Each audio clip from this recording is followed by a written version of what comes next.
सी में आ गए हम। यहाँ पर हमें करना क्या है कि answer any 3 of the following questions. ये आपके बड़े क्वेश्चन है, 20 नंबर का क्वेश्चन है, आपको कम से कम 3 से 4 पेज में आपको ये करके आना है, ठीक है। इसे छोटा मत करना, मार्क्स अच्छे नहीं आएंगे। चलिए, what are the specific reading difficulties in children and their remediation. जब कुछ बच्चे ऐसे होते हैं ना जिनको पढ़ने में दिक्कत आती है, ठीक है, तो वो कौन कौन सी दिक्कतें होती हैं और उन चीज़ों को ठीक करने के लिए क्या रेमेडीज़ हैं, क्या उपाय हैं, वो आपको यहाँ पर बताने हैं, ठीक है। चलो कर लेते हैं इसको। देखो, सबसे पहले तो हमें ये पता होना चाहिए कि अब तुम लोग भी स्कूल से पढ़कर आए हो, तुम्हारे साथ भी हो सकता है क्लासरूम में ऐसे स्टूडेंट्स रहे हों जिनको रीडिंग में कुछ दिक्कत आती हो, ठीक है। रीडिंग में या फिर प्रोनाउंसिएशन में या फिर लिखने में, या जो वर्ड लिखे हुए हैं उनको समझने में कुछ उनको प्रॉब्लम्स आती हों। तो इस तरह के बच्चे हम सब मिले हुए होते हैं उनसे, हमारी क्लास में भी होते हैं, तुम्हें भी मिले होंगे, ठीक है। तो उनके बारे में अगर जैसे हम यहाँ पर अगर बात करेंगे तो सबसे पहले तो हमें ये पता होना चाहिए कि वो प्रॉब्लम्स क्या होती हैं, उन बच्चों में क्या प्रॉब्लम्स होती हैं, वो कि वो ये सारी चीज़ें पढ़ने, लिखने, समझने और याद करने में उनको प्रॉब्लम्स होती हैं। तो सबसे पहले तो हमें इस चीज़ की जो परिभाषा पता होनी चाहिए कि जो चिल्ड्रंस होते हैं वो बच्चे जो होते हैं, इंक्लूडिंग जो उनकी प्रॉब्लम्स होती हैं विद डिकोडिंग हो गया, जैसे साउंडिंग आउट वर्ड्स, है ना, बोल के बताना, कॉम्प्रीहेंशंस जो होते हैं उनको पढ़ नहीं पाना, कॉम्प्रीहेंशन जो होते हैं उनको ठीक से पढ़ नहीं पाते हैं, फ्लुएंसी हो गई, जो उच्चारण हो गया, और जो फोनोलॉजिकल अवेयरनेस होती है। फोनोलॉजिकल अवेयरनेस क्या होती है कि जितनी भी जो ध्वनि वाली जितनी भी जागरूकता होती है ना, जैसे किसी भी वर्ड का उच्चारण को सुनकर, समझकर उस वर्ड को पता करना, ठीक है, तो वो उस अवेयरनेस का नहीं होना। तो रिमीडिएशन जो होती है वो that often involves individualised instructions होते हैं जो focusing on specific areas of weakness, मतलब कि जो बच्चों के जो स्टूडेंट्स के जो वीक एरियाज़ होते हैं, वीक एरियाज़ कौन से होते हैं, वही होते हैं जिसके बारे में हम यहाँ डिस्कस कर रहे हैं, लिखना, पढ़ना, समझना, बोलना, ठीक है। उन सारी चीज़ों को टारगेट करना और उनके बारे में जो है उन चीज़ों को इम्प्रूव करने के लिए स्ट्रेटजीज़ बनाना about and to improve comprehension skills के बारे में हम यहाँ पर बात करेंगे, ठीक है। तो अगर मान लीजिए सबसे पहला हम लेते हैं रीडिंग डिफ़िकल्टीज़ के बारे में, ठीक है, रीडिंग के बारे में लेते हैं। तो रीडिंग के बारे में हम क्या लिखेंगे कि जैसे जो फोनेमिक अवेयरनेस होती है उसके बारे में, तो जैसे साउंड्स हो गए, ठीक है, साउंड्स हो गए, वर्ड्स हो गए, ठीक है, इनके बारे में क्या दिक्कत आती है उनको कि जो फोनेमिक अवेयरनेस होती है उसमें हम बात करेंगे कि to recognise and manipulating individual sounds in words, मतलब उनको ना वर्ड्स को समझने में और शब्दों में अलग अलग जो ध्वनियाँ होती है ना उनको पहचानने में और उनका यूज़ करने में उनको दिक्कत होती है। फिर उसमें जो डिफ़िकल्टीज़ आती हैं वो कौन कौन सी डिफ़िकल्टीज़ होती हैं, जो वर्ड्स होते हैं, जो अक्षर होते हैं ना, उनकी जो ध्वनियाँ होती हैं, या फिर ये बोल सकते हैं जो वर्ड्स होते हैं उनको एक दूसरे के साथ जोड़ने में, या to striking to connect letters, ठीक है, लेटर्स को कनेक्ट करने में, और कोरस्पॉन्डिंग साउंड जो होती है उनकी फोनिक चैलेंजेस, ठीक है। या फिर आप यहाँ पर मैं इसको ऐसे बताऊँ कि जो फोनिक चैलेंजेस होते हैं उसमें struggling to connect letters to their corresponding sounds, ठीक है, इसके बारे में लिख देंगे आप। थर्ड लिखेंगे आप वर्ड रिकग्नाइजेशन प्रॉब्लम, ठीक है। इसमें होता है कि डिफ़िकल्टी होती है उनको टू रिकग्नाइज और रिमेंबरिंग साइट वर्ड्स, जैसे कॉमन वर्ड्स हो गए दैट जो आप they don't follow regular sound letter patterns, पर जो नहीं करते हैं, मतलब वो वर्ड्स जो दूसरे शब्द जो होते हैं, जैसे सामान्य शब्द जो नियमित ध्वनि अक्षर पैटर्न का पालन नहीं करना, और उनको पहचानने में और याद करने में उनको दिक्कत होती है, मतलब सही शब्दों की पहचान करना, इसमें उनको कठिनाई होना। फिर है समझने में प्रॉब्लम होना, अंडरस्टैंडिंग के लिए। तो इसमें जो प्रॉब्लम्स आती हैं वो होती हैं जो बच्चे वो जो पढ़ते हैं उसे समझने में उनको दिक्कत होती है, चाहे वो वर्ड्स जो होते हैं ना, जो लिखा हुआ वर्ड्स होता है उनको वो समझ तो लेते हैं, लेकिन वर्ड्स को समझ लेंगे, लेकिन जो लिखा हुआ है उसका मीनिंग समझने में उनको प्रॉब्लम होती है। फिर जो एक पृष्ठभूमि ज्ञान का अभाव भी बोल सकते हैं कि या फिर इस तरह से बोल सकते हैं कि आप जो वास्तविक दुनिया है, जो रियल वर्ल्ड है, उसके जो सीमित उससे सीमित ज्ञान या शब्दावली के कारण जो पाठों को पढ़ने में उनको थोड़ी सी दिक्कत आती है। मतलब कि lack of background knowledge, difficulty understanding text due to limited real world knowledge और वोकेबलरी। जब उनको रियल वर्ल्ड का ज़्यादा पता नहीं होता है किसी भी सब्जेक्ट के बारे में, तो उनको वहाँ पर दिक्कत आती है। फिर डिफ़िकल्टीज़ विद टेक्स्ट स्ट्रक्चर, एक होता है ना टेक्स्ट स्ट्रक्चर को भी, ठीक है, इसको पढ़ने में दिक्कत किस तरह आएगी? इसमें यहाँ पर आप बोलेंगे कि जो struggling to understand how different parts of a text, जैसे पैराग्राफ हो गया या हेडिंग्स हो गई, है ना, इनको एक दूसरे से कैसे रिलेट करना है, टू रिलेट ईच अदर।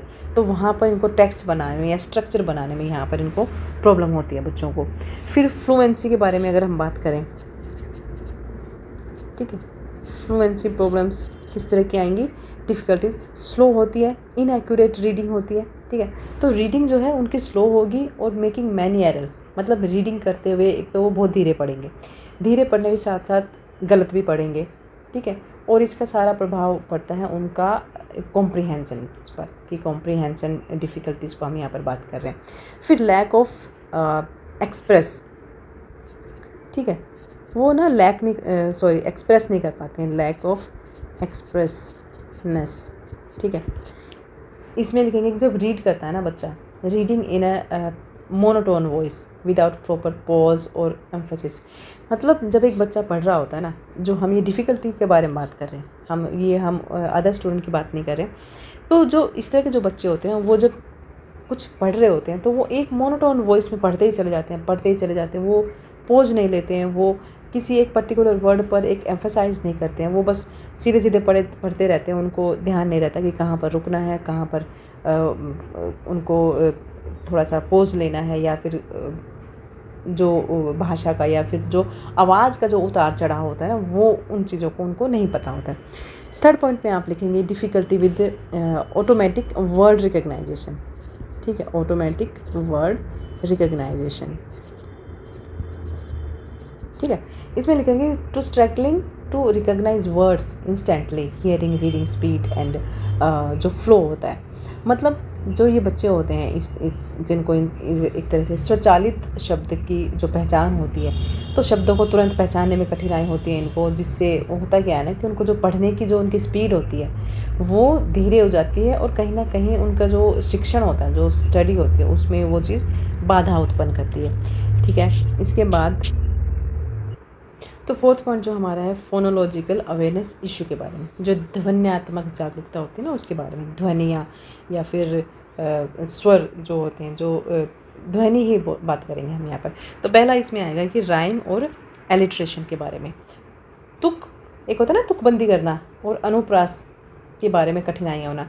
तो एक तो होता है राइम, ध्वनियाँ और अक्षरों में जो पैटर्न होते हैं ना उनको पहचानने में उनको परेशानी होना।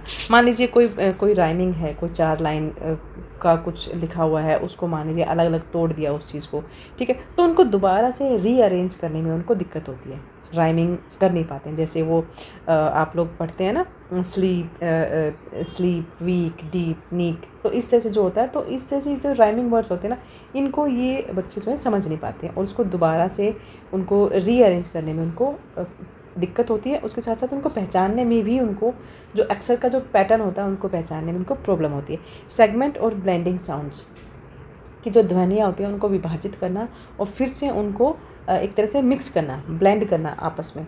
तो शब्दों को अलग अलग जो ध्वनियाँ होती हैं उनमें तोड़ना, उन्हें विभाजित करने के साथ साथ उनको दोबारा से जोड़ना या उनको ब्लेंड करना एक साथ, उसमें इन बच्चों को प्रॉब्लम होती है।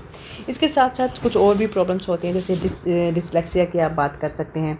उसमें बच्चे जो है वो वर्ड्स नहीं ठीक से पहचान पाते हैं। जैसे आपने मूवी देखी होगी तारे ज़मीन पर, उसमें डिसलेक्सिया पर अच्छा खासा बताया गया है। फिर स्पेसिफिक लैंग्वेज इम्पेयरमेंट हो गया, ठीक है। ऑडिटरी प्रोसेस डिसऑर्डर के बारे में बात कर सकते हैं। अटेंशन डेफिसिट डिसऑर्डर्स के बारे में बात कर सकते हैं। विजुअल प्रोसेसिंग इश्यूज़ हो जाते हैं, ठीक है। अब ये सारे हमारे पॉइंट हो गए। अब हम बात करेंगे जो रिमेडिएशन के बारे में कि क्या कुछ स्ट्रेटजीज हो सकती हैं इन चीज़ों के बारे में।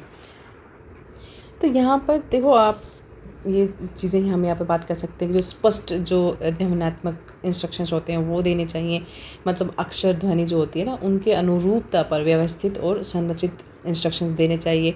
और स्पष्ट रूप से जो शब्दावली को सिखाना चाहिए बच्चों को, नए शब्दों से बार बार उनको इंट्रोड्यूस कराना चाहिए, उनको ये अवसर देना चाहिए कि ताकि वो खुद से उन चीज़ों को, अपने शब्दों को बना सके। ठीक है, समझने की जितनी भी रणनीतियाँ होती हैं वो स्टूडेंट्स को लेसन के साथ साथ जो है एक सक्रिय रूप से, कंटिन्यूस रूप से उनसे जुड़ना, प्रश्न पूछना, ठीक है, और एक तरह से कुछ क्विज़ पूछना या फिर पूर्वानुमान लगाना, और जितनी भी जानकारियाँ होती हैं ना उनका एक तरह से खाका तैयार करना चाहिए। तो इस तरह से उनकी जो समझने की रणनीतियाँ होती हैं वो उसमें इम्प्रूवमेंट होगा।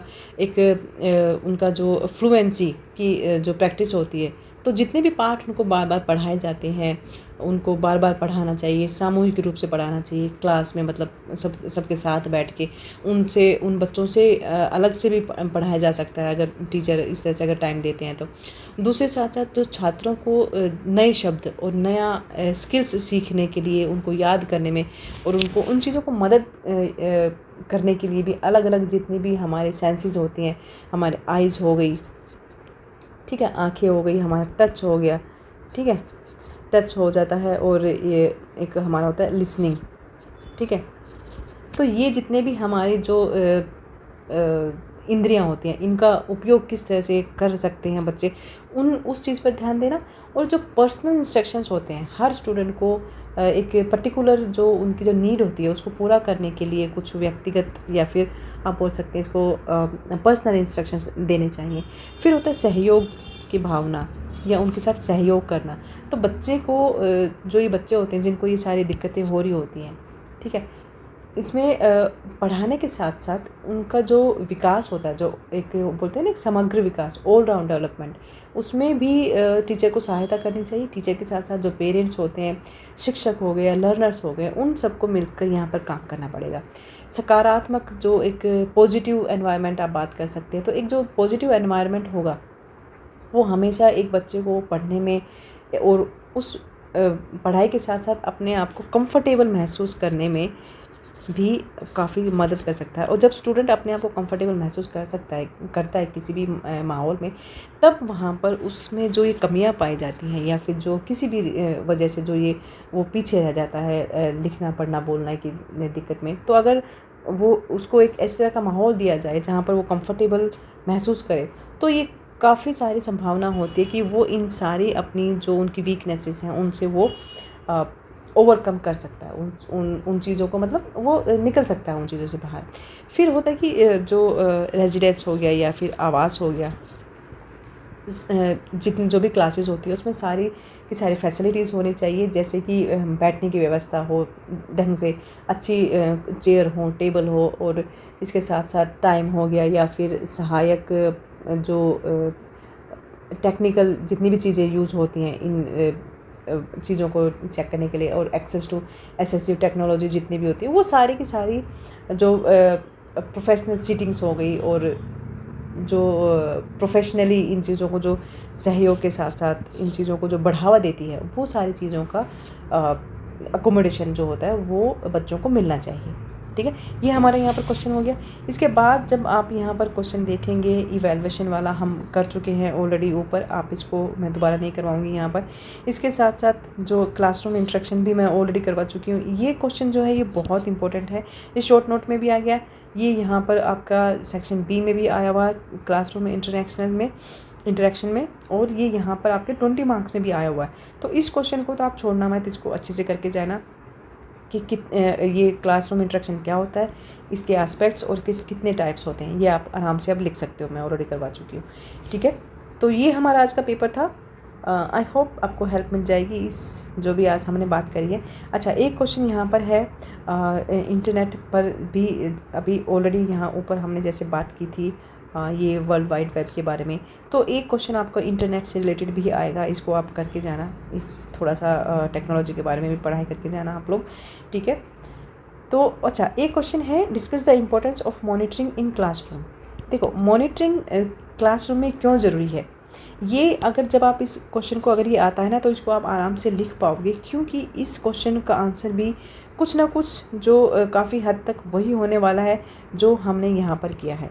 ठीक है, इंटरेक्शन जो हम टीचर स्टूडेंट का होता है, या फिर आप थोड़ा सा और ऊपर आकर अगर यहाँ पर देखेंगे तो ये जो हमारे जो हमने इवैल्यूएशन वाला किया, इन लिंग्विस्टिक एबिलिटी वाला किया, ये सारी की सारी चीज़ें हैं ना, ये पूरा क्वेश्चन अगर आप मिला के बना दोगे ना तो आपका इस क्वेश्चन का आंसर बन जाएगा।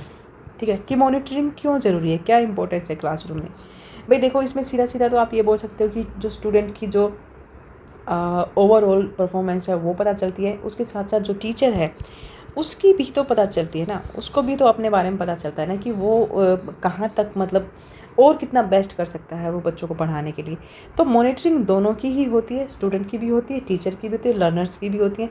और उसके साथ साथ जो माहौल, जो अकोमोडेशन क्लासरूम में दिया गया है, या जो फैसिलिटी दी प्रोवाइड करवाई गई हैं, या इसके साथ साथ आप बोल सकते हैं कि जितनी भी सुविधाएँ हैं, जो मटेरियल प्रोवाइड करवाया गया, बुक्स हो गई या फिर मतलब लर्निंग मटेरियल जो भी प्रोवाइड करवाएगा, उस हर चीज़ की मॉनिटरिंग हो जाती है। ये सिर्फ पढ़ाई से रिलेटेड नहीं होता है। ठीक है, तो इस क्वेश्चन को भी आप आराम से अब कर सकते हो। ठीक है, चलिए मिलते हैं नेक्स्ट वीडियो में। टेक केयर, और अगर वीडियो पसंद आई हो तो लाइक शेयर कर देना, सब्सक्राइब भी कर लेना। Take care.